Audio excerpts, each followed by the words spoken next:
Ok, ¿qué importancia tiene el descenso del Espíritu Santo en el día de Pentecostés? ¿Qué importancia tiene? Creemos que se da inicio a la iglesia. Amén. Teoría bautista de la línea fundamental. ¿Por qué da inicio a la iglesia? ¿Por qué se da inicio a la iglesia el día de Pentecostés? Porque tenemos buenos hermanos que dicen, no, comenzó cuando Jesús está en el aposento alto porque ahí están y cantaron himnos. O con Juan Bautista porque ya había discípulos. ¿Por qué llegar a la conclusión que la iglesia comienza en el día de Pentecostés? Pero ¿qué conexión tiene el Espíritu Santo con la iglesia? ¿Sí había morada en el Antiguo Testamento? Sí, pero no permanente. Y no todos los creyentes. Sí, sí, pero siempre estuvo presente el Espíritu Santo. ¿Amén? Siempre, porque Él es omnipresente. Pero ¿por qué algo más con respecto a la iglesia que es importante? Ok, ¿qué es el bautismo del Espíritu Santo entonces? Vamos a la definición semántica. ¿Qué es bautismo? Baptizo. Sumergir, poner en, colocar en, cambio de condición. Y en el griego clásico, cuando un barco se hundía, decían bautizo. Para nosotros, cuando un barco comienza recién a flotar y navegar, eso es, lo bautizamos. Pero en el griego significa poner en. Solo en Apocalipsis, y de ahí no estoy de acuerdo con Schaffer en su teología, porque él es de línea presbiteriana en eso, él cree que bautismo es aspersión, porque la sangre salpicaba, que la idea es teñir. Pero yo me acuerdo muy bien de mi abuela cuando teñía ropas. No salpicaba, sino que tenía que sumergir. Y la idea siempre fue sumergir un cambio de ambiente.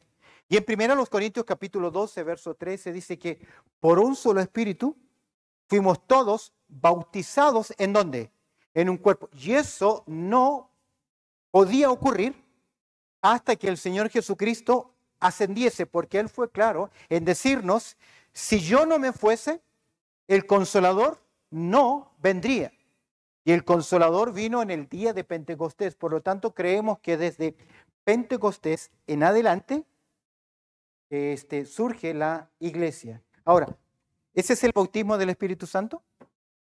Lo de Pentecostés es el bautismo del Espíritu Santo, el bautismo prometido. Sí, es porque no hay otro. Ahora, el libro de los Hechos, como es un libro de transición, no te explica qué es el bautismo del Espíritu Santo. Pero Efesios capítulo 1, verso 13, ¿qué dice? En él también vosotros, lo que yo le digo, usted tiene que abrir su Biblia, porque no me tiene que creer a mí, tiene que creerle al texto. ¿Ok? 13. Porque por un solo... En él también vosotros, habiendo oído, primero, la palabra de verdad. Segundo, el evangelio de vuestra salvación. Y habiendo creído en él, fuisteis sellados con el Espíritu Santo ¿de qué? ¿Qué promesa? Entonces, ¿cuándo se recibe el bautismo del Espíritu Santo? Gálatas capítulo 3, verso 2. Mira la pregunta de Pablo. Gálatas 3, 2. ¿Qué dice Pablo? ¿Cuál es la pregunta? ¿Cuál es la retórica de Pablo? ¿O por obras o por fe? ¿La respuesta? ¿Cuándo? A ver, observa Hechos capítulo 19, la pregunta que hace Pablo a los discípulos de Juan Bautista. Creo que está el verso 5, Hechos. ¿Sí? La pregunta que les hace Pablo. Son los discípulos de Juan que andan dando vuelta por ahí. No, verso 2, 19. ¿Cuál es la pregunta de Pablo? Mira qué interesante. ¿Cuándo? Cuando creíste. Téngalo presente. ¿Qué le contestan ellos? ¿Cuál fue la respuesta de ellos? Ni siquiera, oye, qué discípulos más duros. Porque si hay algo que dijo Juan sobre Jesús, Juan dice, Él os bautizará ¿con qué? Con Espíritu Santo y fuego. ¿Amén? ¿Ya fueron bautizados con fuego? Porque es parte de la promesa.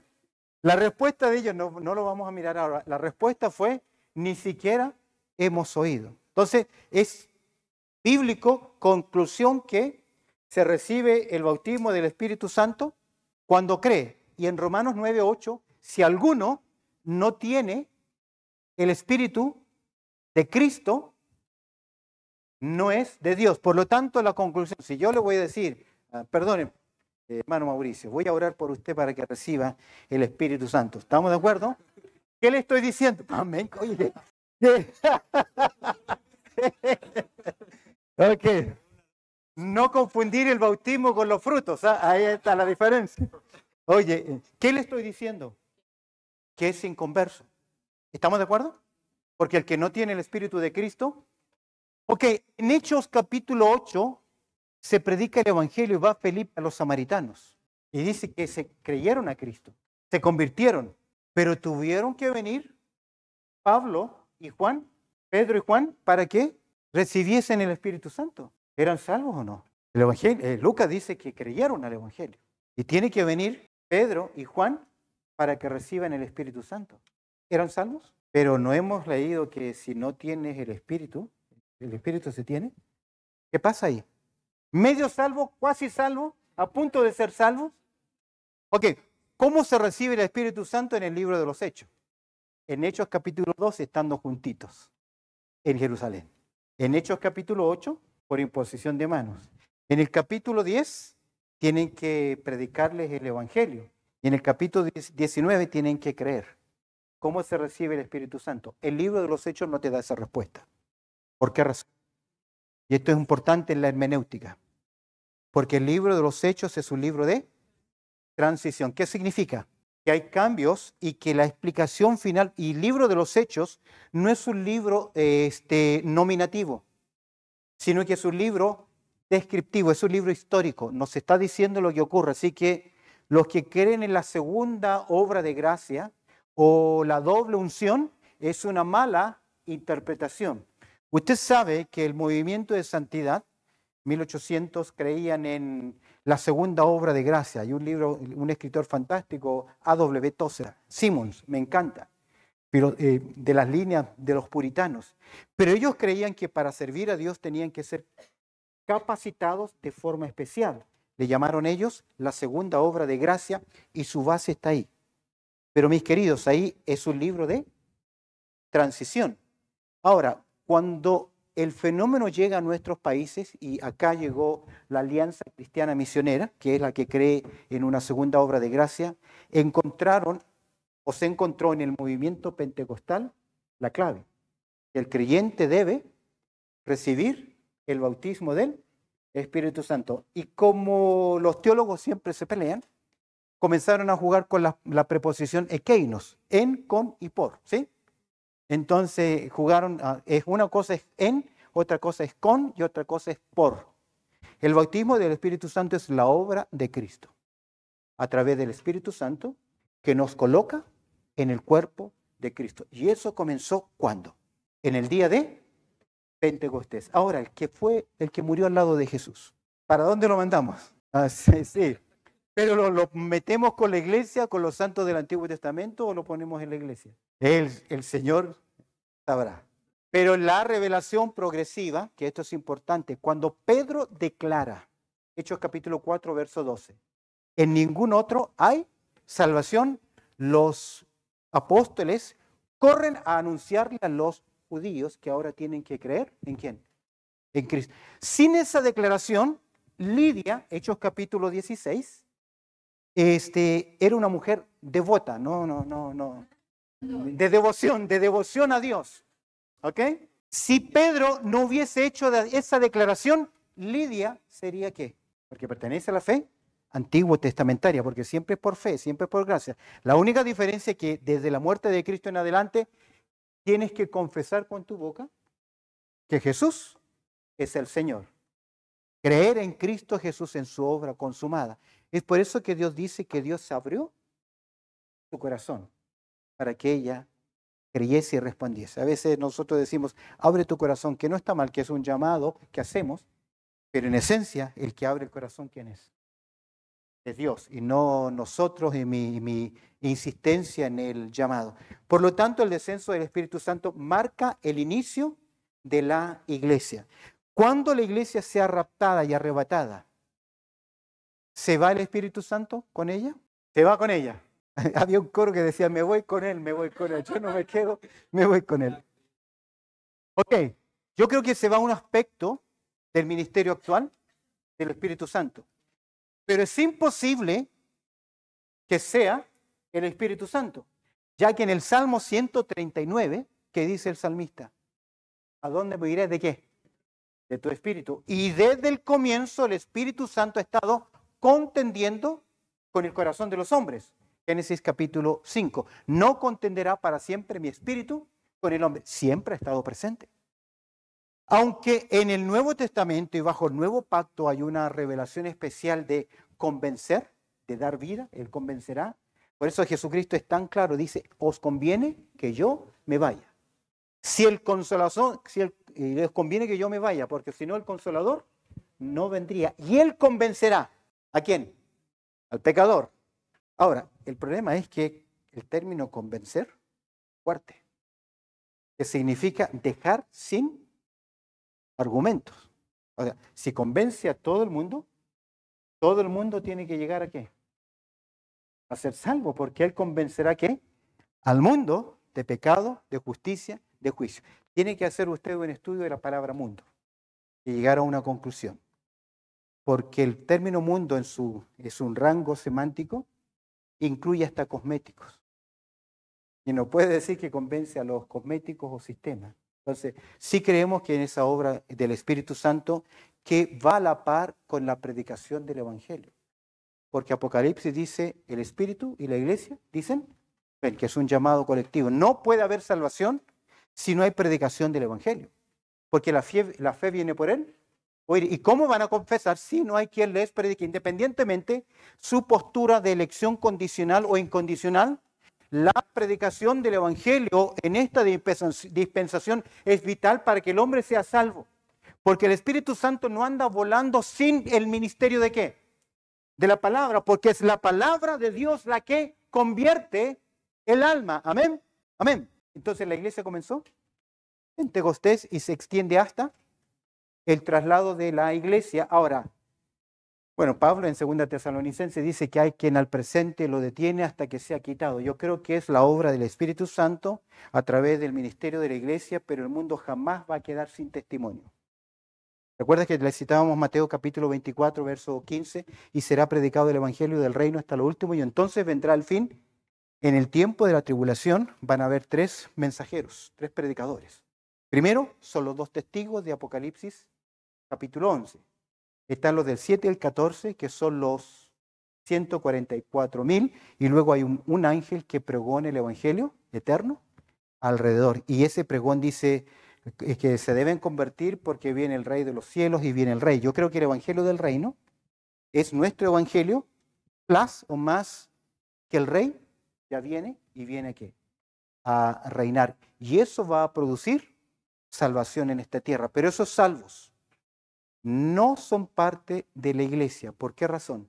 Porque creemos que la iglesia ya fue arrebatada. Y es interesante, todo depende de cómo estudie Apocalipsis. Para mí, lea usted, hay 7 veces que aparece la palabra profecía, profecía, profecía, profecía. Para cuando nosotros estudiamos, sabemos que si hay una palabra que se repite, es porque ahí está el propósito. Si la escritura, Apocalipsis dice que es profecía, profecía, profecía, hasta el capítulo 22, ¿qué es entonces Apocalipsis? Entonces no puede ser preterista, no puede ser que ya ocurrió, no lo podemos espiritualizar. Es, de nuevo, consecuente con una hermenéutica. Es profecía, entonces tiene que cumplirse y nunca aparece el término iglesia, eclesía. ¿Hasta dónde? Tenemos unos hermanos dando vuelta ahí, no sé si vienen. No aparecen hasta en el libro de Apocalipsis. ¿Cuándo vuelve a aparecer la palabra iglesia? Pues ya no aparece desde el capítulo 3. Sí, bueno, hermano, convicción aparece en el capítulo 19 cuando se habla. ¿Y quién es esta? En la boda del Cordero y que viene la iglesia con él. Vuelve a aparecer. Y esto es interesante en lo que es la cronología del libro de Apocalipsis. ¿Cuál es el numerito para la iglesia? 11. Entonces, ¿qué es el número 11 que dice? El testimonio de la iglesia. En ausencia de un reino presente literal, el creyente tiene la responsabilidad en esta dispensación o en este periodo de tiempo en esta economía, mejor dicho, ser ¿qué? Testigos. ¿Cuáles son los versículos más claves que la iglesia debe testificar? Hechos 1:8, amén. ¿Qué otro más? 28 de Mateo, ¿sí? Dice evangelizar ahí, pero no puedo hacer un discípulo si primero no lee evangelismo. ¿Qué otro capítulo? Juan 3:16, sí, pero no dice, no está dando un mandato de hacer evangelismo. Dice Marcos, ¿estamos de acuerdo con Marcos 16, 15? ¿Sabía usted que Marcos llega hasta el capítulo, versículo 8? ¿Ah? No lo quiero desanimar con la gran comisión, pero desde el verso 9 hasta el verso 20 del Evangelio de Marcos no aparece en los manuscritos más antiguos. De hecho, me tiene que confirmar, hoy en día las versiones más, creo que Old King James no lo menciona, o NIV tampoco, en las versiones en inglés ya no aparecen. Pero en nuestras versiones aún hay una nota al pie de página que dice, ahora, lo prediqué igual, sabiendo que el que insertó resumió la vida del Señor. Y esto es interesante porque el verso 15 de Juan, de Marcos, abre un aspecto hacia la línea carismática de señales fuertes. Dice el verso 15, y estas señales seguirán a quienes, a los que creen en mi nombre. En mi nombre echarán fuera demonios, hablarán nuevas lenguas, tomarán en las manos serpientes y si hubieren cosas mortíferas, no les hará daño. Y yo le preguntaba a mi profesor de escuela dominical, profesor, si yo tomo un vaso de veneno, ¿me voy a morir? Y la respuesta de él, ¿para qué lo vas a hacer? No supo. Ahora, creo que si lo aceptamos como parte del argumento canónico, parte de la revelación divina, ahí hay 5 señales y evidencias. No para todos los creyentes, porque es interesante que el tiempo verbal en Marcos 15 es ustedes que han creído. Pero en el verso 11 se les reprochó su incredulidad. Pero el verso 20 dice que el Señor les asistía y que obedece a la credencial apostólica. Hechos 5, ¿cuánto? 12 dice que por mano de los apóstoles se hacían señales, prodigios y milagros. Y en 2 Corintios, cuando Pablo defiende su ministerio apostólico, en el verso 12 dice, con señales de apóstoles han sido hechos entre vosotros, con señales, prodigios y milagros. Todos somos apóstoles, ¿amén? ¿Sí o no? Con convicción. Sí, somos mensajeros, porque la palabra apostolos nos llega a través del latín misio, misionero. Pero no todos tenemos el oficio apostólico. ¿Lo tuvo quién? Los apóstoles. Y Pablo lo dice muy claro en Corintios capítulo 15, verso 9. Él dice ahí claramente que él es el último de los apóstoles, porque fue recibido como un abortivo, fuera de tiempo. Y esto es importante en su teología, fuera de tiempo. Y el ministerio apostólico, la función fue Dios confirmar el mensaje de los mensajeros para entregarnos un fundamento apostólico. Eso que Efesios 2:20 dice que la iglesia es fundada sobre el fundamento que nos fue dada, la fe que fue dada a los santos. Y la fe ahí no es la fe de salvación o la fe de fidelidad, sino la fe del cuerpo doctrinal. Ya recibimos una revelación. Por eso que no creo que Hebreos lo escribió el apóstol Pablo. Porque Hebreos capítulo 2, verso 3 dice que el escritor dice que el mensaje nos fue confirmado. ¿Y cómo fue confirmado? Señales, prodigios, milagros y repartimiento del Espíritu, que es lo que nosotros vemos en Hechos capítulo 8, o no 7, cuando vemos cuando vemos a Felipe y Pedro poniendo las manos para que reciban el Espíritu Santo. Conclusión muy clara entonces, la iglesia dura ese periodo de tiempo. Otro más, dibujito, 8 entonces. ¿Estamos de acuerdo que es 8? Entonces, ¿ahí qué tenemos? Ok, hay 3 que hablan del traslado de la iglesia. ¿Están ahí? ¿Dónde está el 8? Yo digo 3, pero le falta uno. ¿Cuál es el que falta? Que habla sobre el traslado de la iglesia. ¿Cuál es el que falta? Sí, pero no te dice específicamente traslado, que Dios te va a librar de la hora de la prueba. Les ayudo. Está en Juan 14. ¿Es clave o no? ¿Por qué es clave? ¿Por qué es clave? Presta atención. Podemos resumir el ministerio de enseñanza de Jesús en base a 3 discursos que son importantes, que están concentrados, 2 de ellos están concentrados en el Evangelio de Mateo. Mateo capítulo 5 al capítulo 7. ¿Qué discurso es ese? El Sermón del Monte. ¿Y cuál es la esencia de ese mensaje? Sí, no vamos a caer en el hiperdispensacionalismo. Cuando usted lea Schaffer, que me encanta, él dice que nada de ahí es para nosotros. Está equivocado. Lea Carballosa, que dice todo eso es para nosotros. Porque ahí el principio, somos ciudadanos del reino de los cielos, somos hijos de Dios y debemos vivir a la altura de ¿qué? Mateo capítulo 5, capítulo 5 al capítulo 7. Segundo discurso del Señor Jesucristo es el del Monte de los Olivos. ¿Qué capítulos? 4 y 25, donde, presta atención, el Señor Jesucristo resume, hace un compendio, una cápsula de Apocalipsis capítulo 6 hasta el capítulo 19. El Señor resume ahí todo lo que se describe desde Apocalipsis capítulo 6 hasta el capítulo 19, porque su mensaje ahí es un mensaje que profético y responde a la pregunta. ¿Qué pregunta? Una sola pregunta en 3 partes. ¿Cuándo será esto? ¿Qué señales habrá de tu venida y del fin del siglo? Ahora, los que están ahí preguntan como judíos, como hebreos. Ojo, la escatología antiguo testamentaria son huevos revueltos.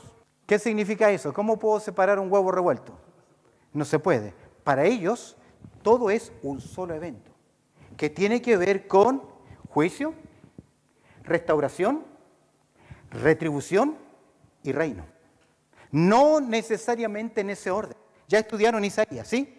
Isaías, los primeros 39 capítulos, que casi es como una división de Antiguo y Nuevo Testamento, hay juicio, castigo, disciplina. Pero desde el capítulo 40, ¿a quién se comienza a anunciar? ¿A quién se promete? Al Mesías. Y antes del 53 se habla de la victoria del Mesías, pero de la victoria del reino. Entonces, como que el Israel no tiene un calendario. Eso es importante porque cuando Jesús habla acerca del reino, cuando Juan anuncia el reino, ningún hebreo le preguntó ¿a qué te refieres? ¿Es espiritual? ¿Es físico? ¿Es mediado? ¿Por qué? Porque ellos tenían claramente esta escatología. El presente siglo y el venidero. Esa era su escatología. No hay más. Restaurarás al rey. ¿Qué señales habrá de tu venida? Ahora, cuando ellos preguntan venida, nosotros hoy entendemos que se refiere a qué. ¿A qué venida? Segunda venida. Yo le llamaría eso, para diferenciarla, la revelación de Cristo, cuando Él viene a esta tierra. Ahora, ¿ellos se están preguntando eso? No, que ellos no entienden, no tienen un calendario, sino que el Señor, y el término griego es parousia, que significa manifestación, presentación. Una falacia exegética que está ocurriendo ahora es decir, uno es epifanía y el otro es parousia, y uno es para la primera venida y otro es para la segunda venida. No le crean, porque Pablo en Timoteo utiliza los 2 términos. Entonces, es agrandarse sin hacer una distinción teológica, escatológica. Y es importante entender ahí que la pregunta de ellos, ¿qué señales habrá de tu venida y del fin del siglo? Ellos entienden como hebreo. Esto es Mateo capítulo 24. Un par de días después, Juan capítulo 14, ¿qué le dice Jesús? No se turbe vuestro corazón. Creed en Dios, creed también en mí. Y esto es importante, porque un hebreo sí creía en Dios. Ellos tenían un monoteísmo cerrado, pero fijo. Deuteronomio capítulo 6. Oye Israel, Jehová vuestro Dios, Jehová uno es clave, un monoteísmo. Pero ¿qué les pide ahora Jesús? Crean también en mí. ¿En qué? Ahora, ¿qué saben ellos acerca de Jesús? ¿Qué saben los discípulos acerca de Jesús? Les ayudo Mateo 16. ¿Qué dicen los hombres que es el Hijo del Hombre? ¿Qué dice Pedro? Tú eres el Cristo, el Hijo del... Es decir, y el Señor le agrega, bien Pedro, bienaventurado, porque no te lo reveló. Es decir, tienen una comprensión. En uno de los momentos de la embarcación, cuando los discípulos están luchando, ¿qué hace Jesús? Dice, el mar calla, enmudece, igualito que a los endemoniados. Es el mismo comando, porque Él tiene que autoridad. ¿Y cuál es la conclusión de ellos? Ellos se decían entre uno, ¿y quién es este? Que aún el viento y el mar obedecen. ¿Por qué llegan a esa conclusión? Porque un buen hebreo sabía que solamente Jehová tenía poder sobre la naturaleza. Por eso es que Juan es tan importante en su evangelio en presentar 7 milagros, porque esos 7 milagros no solamente Jesús los hace porque es Mesías, porque Él es bueno, sino porque Él es Dios, para que creáis que Jesucristo es el Hijo de Dios y creyendo en Él tengáis vida. Ahora, hijo no significa gestado por alguien, aunque se habla del Hijo en su engendración, hay que mirarlo a la luz de su entronización, de su resurrección y su declaración como rey. Pero Dios no engendró, aunque Francisco de la Cueva habla de un engendramiento eterno. ¿Por qué engendramiento eterno? Porque el Padre es eterno, por lo tanto el Hijo es eterno. Es como dicen los chilenos, en volar la perdiz. Jesucristo es el Hijo eterno de Dios. Pero ahí se declara en este punto tan importante en la revelación bíblica. Por lo tanto, esta evidencia que tenemos de estas verdades de quién es Jesucristo, su autoridad, y en Marcos se sorprenden ellos de quién Él es. Ahora, Jesucristo es el Hijo eterno de Dios. Volviendo a este punto entonces en la transformación, en el rapto de la iglesia, para no perdernos un poquito más, somos transformados y la iglesia finaliza ¿con qué? El periodo de la iglesia finaliza con el traslado. Y cuando Jesús dice, creed en Dios, creed también en mí, ¿qué agrega? En la casa de mi Padre muchas. El término morada no significa que yo tengo mansión. ¿Ves que hay un himno que dice mansión gloriosa tengo allá en los cielos? No es eso, no es un chalet, no es una gran casa. Sino lo que dice es que en el cielo hay lugar suficiente, ¿para quién?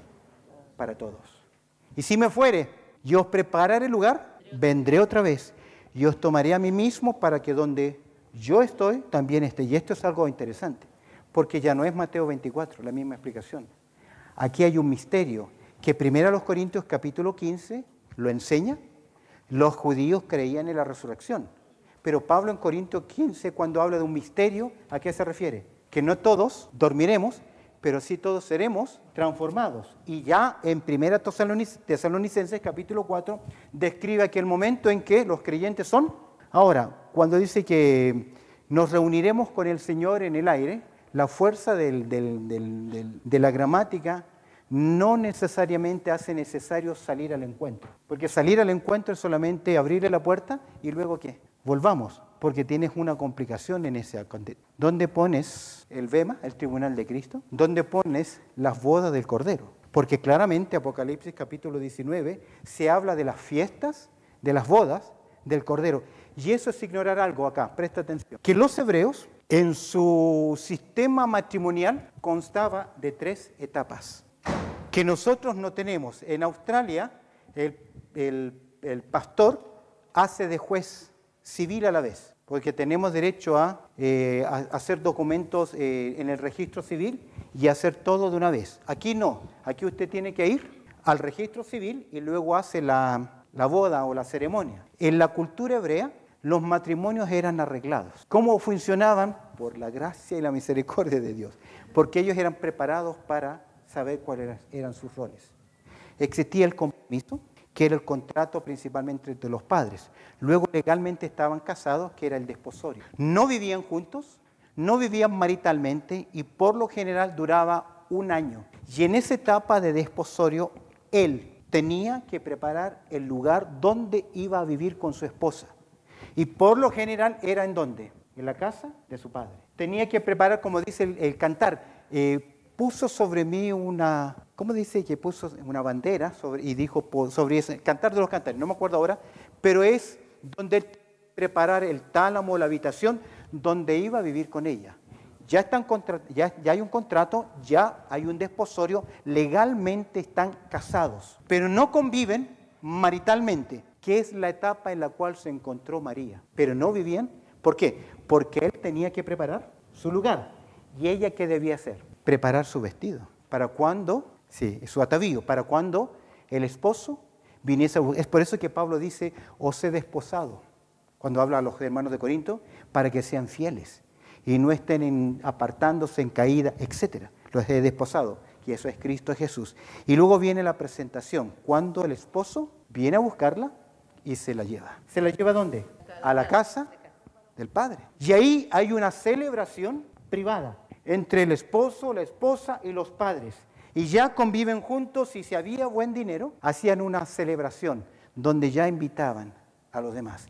Y en esa celebración, casi siempre, ella iba acompañada por doncellas, las doncellas. Y ya había una exhibición pública que hacía el esposo de su esposa. Y es interesante que los más pudientes duraban 7 días. Imagínate 7 días en... ¿Cómo chuparían? Oye, aquí en los velorios, imagínate, extendían el tiempo para... ¿Qué tiene que ver el velorio? Bueno, había fiestas. Y es interesante este cuadro, porque Mateo 24 nos describe ese momento. Pero las 10 vírgenes están esperando a que venga el esposo para casarse. No, porque ellas son las doncellas. En Apocalipsis capítulo 19 se pregunta, ¿quién es esta? ¿Quién es esta? Porque ya el rey está, ya el esposo está, y dice, ¿quién es esta? ¿Vestida de qué? De lino fino, limpio y resplandeciente. Es decir, que ya está preparada y ya está el encuentro para celebrar las fiestas de las bodas del Cordero. Ese es un misterio en Juan capítulo 14, que yo creo que ahí es la base del rapto de la iglesia.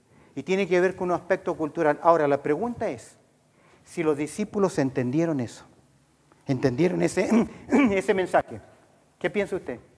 Que no. Como siempre, de esta clase, ¿qué vamos a entender?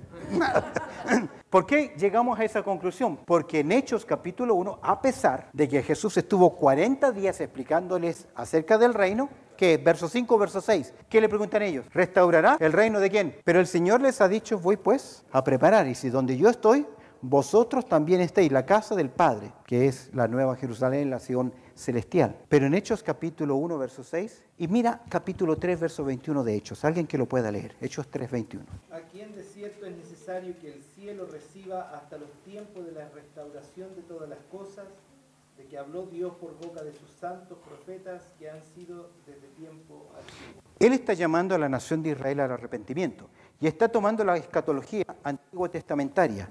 ¿Y a qué conclusión llega?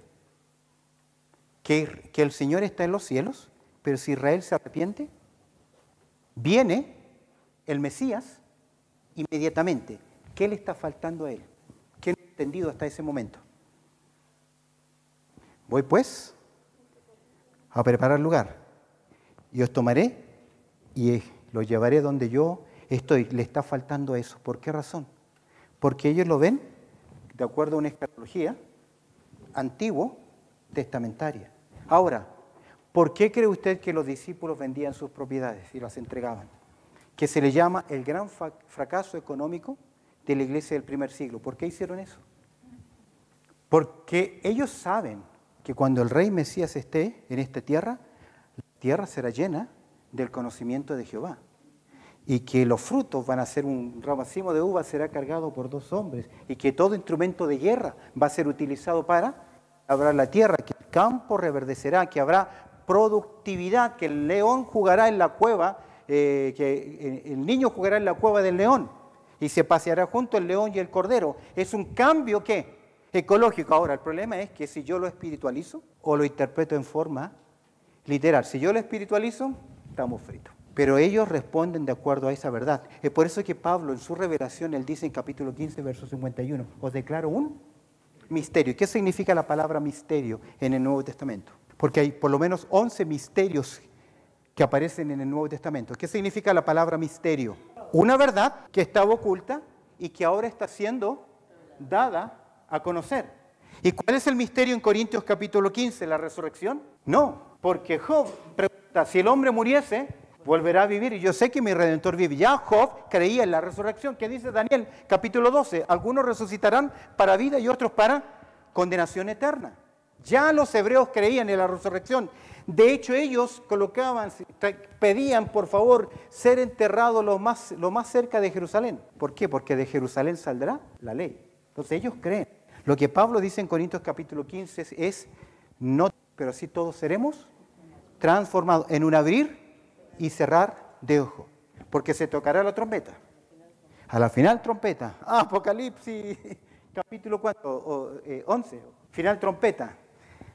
Cuidado, los contextos son los que hablan. El contexto es importante, no porque yo encontré la misma palabra va a significar lo mismo. El contexto es importante.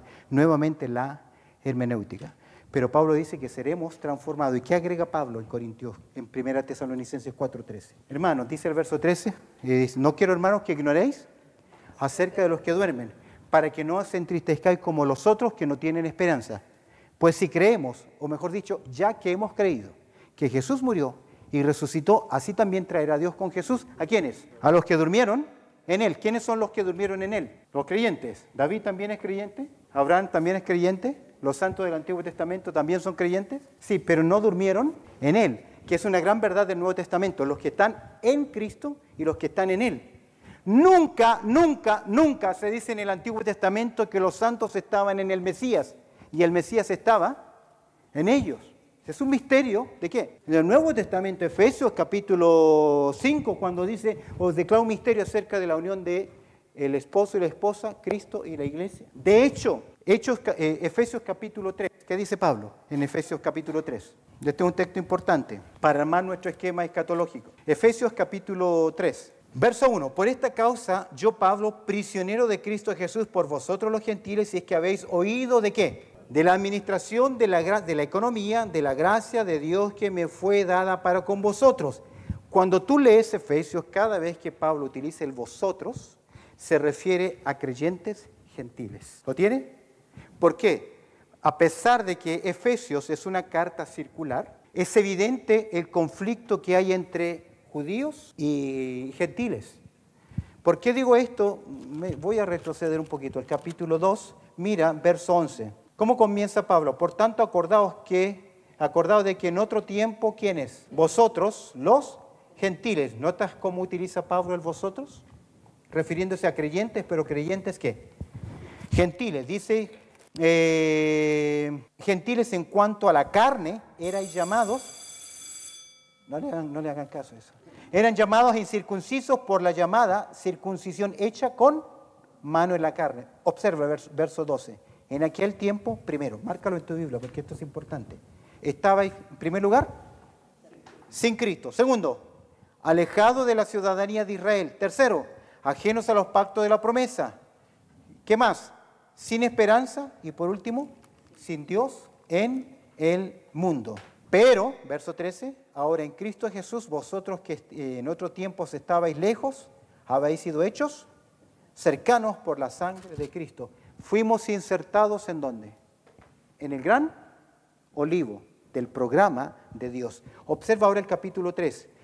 Dice el verso 2, si es que habéis oído de la administración de la gracia de Dios que me fue dada para con vosotros, que por revelación me fue declarado, ¿qué cosa? El misterio, como antes lo he escrito brevemente. ¿Dónde lo escribió brevemente? Capítulo 2, verso 11 hasta el final. El nuevo cuerpo, la nueva familia, la iglesia. Y ahora Pablo dice, y leyendo verso 4, lo cual podéis entender de cuál sea, de nuevo, mi conocimiento en qué. En el misterio de Cristo, misterio que en otras generaciones no se dio a conocer a los hijos de los hombres, como ahora es revelado a sus santos apóstoles y profetas por el Espíritu Santo. ¿Cuál es el misterio? ¿La salvación de los gentiles? No, porque ya les expliqué que en el Antiguo Testamento los gentiles debían ser salvos por medio del testimonio, y Dios lo anunció. Vendrán de toda tribu, vendrán todas las naciones, vendrán y le adorarán. Fue anunciado. La clave acá es la salvación de los gentiles formando ¿qué? Un cuerpo ¿con quiénes? Con los judíos. ¿En dónde? En Cristo, que es, y de Efesios define claramente que una de las cosas, capítulo 1, para que sea más bíblico, y nos vamos al recreo, capítulo 1, verso 21, y sobre todo principado y autoridad, y señorío, y sobre todo nombre que se nombra, no solo en este siglo, sino también en el venidero, y sometió todas las cosas bajo ¿qué? Sus pies, y los dio por cabeza a la iglesia. Y dice el texto, y sometió todas las cosas, y lo dio por cabeza sobre ¿qué? todas las cosas. Es decir, que lo más principal del Padre con el Hijo, ¿qué es lo que hace? Hacerlo cabeza ¿de qué?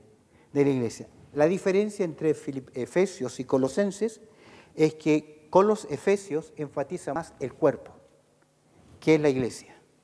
Y Colosenses enfatiza más la cabeza del cuerpo, porque 1:15, y Él es la imagen. Entonces, resumiendo, ya nos vamos al recreo. El misterio, ¿cuál es? No es la salvación de los gentiles, porque siempre Dios quiso alcanzarlo, sino que ahora, en esta dispensación, Pablo lo utiliza el término economos ahí, unir tanto gentiles como gentiles, ¿en dónde? En un solo cuerpo. ¿Cuál es ese cuerpo? La iglesia del Señor Jesucristo. Y solamente se forma tras la muerte, resurrección y ascensión de Cristo.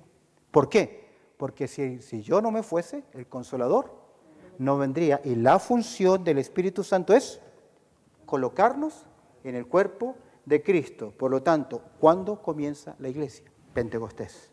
No hay otra respuesta. No hay otra respuesta. ¿Y hasta dónde se extiende? Hasta el rapto de la iglesia, cuando ella sea quitada. Y la cronología de Apocalipsis te ayuda a entender esto. Entonces, sobre el rapto, 3 versículos, 3 capítulos. ¿Cuál es el primero? Juan 14, 1 al 3. Segundo, primero de los Corintios, capítulo 51 hasta el 58. Y Efesios capítulo 4, verso 13. Porque el Señor, con voz de mando, y con voz de arcángel, y con trompeta de Dios, descenderá. Y los muertos en Cristo resucitarán primero. Y los que estemos vivos, mira que Pablo creía, ¿qué cosa? Que iba a estar vivo. ¿Por qué? Porque no hay ninguna profecía que cumplirse para el traslado de la iglesia. Porque ese traslado es inminente. Terminamos con... No, todavía no. Vamos al cafecito. 5 minutos, ¿sí?